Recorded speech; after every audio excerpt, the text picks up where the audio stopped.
Kuya Kim nagsalita na, Showtime fam, nakiramay sa pagkawala ni Eman.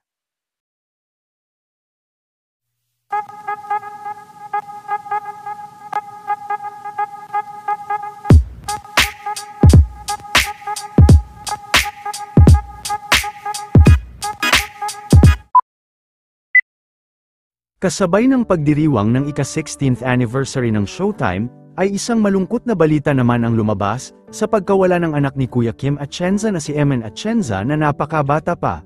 Kaagad din naman na nakiramay ang Showtime family at kabilang nga dito si Ryan Bang, Vong at Sir Ogie Alcacid.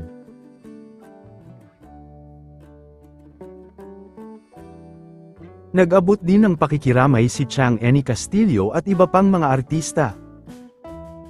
Matapos rin ang pagkawala ni Eman ay kaagad rin na nagsalita at naglabas ng pahayag si Kuya Kim Atienza tungkol sa pagkakaroon ng extra kindness. Ayon sa mga unang impormasyon ay dumanas rin ng depression ang anak nitong si Eman. I am a crazy, wild, whatever everyone's labeled me as. And so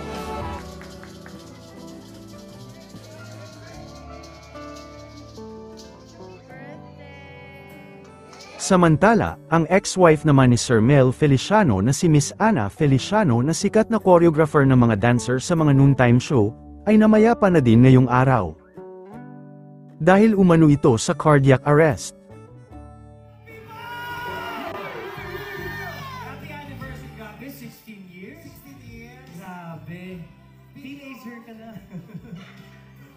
Bigyan mo sa lakas ko. Kaya pala tinawag mo ako dito. Ito lang pala ang bag ko. Pasensya ha?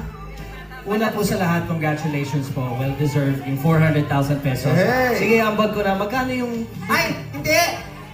Kilala kita. Kaya nga, ganito na, kasi taxable pag 400,000. 100,000 lang bibigay namin sa'yo. Okay lang kasi taxable 400. Gcash ko na lang yung natitira. Kasi tataksa na naman nila yun. Yes. Kung kulang na naman nila, ay ayaw na nga natin mapunta sa kanila. Kailangan tumiretso na sa'yo. Dagdag ako ng 10,000 pa. Yehey! Thank you, Baby! Tapos lahat kayo. Dadagdagan din namin yung pera ninyo mamaya. Kami nang bahala. Mag-aambag kami para sa additional safety. Winner ang Solid Showtime ay dito sa...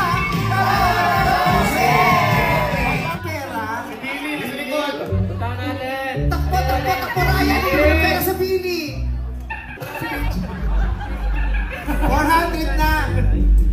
Ate! 2.5 siya kanina.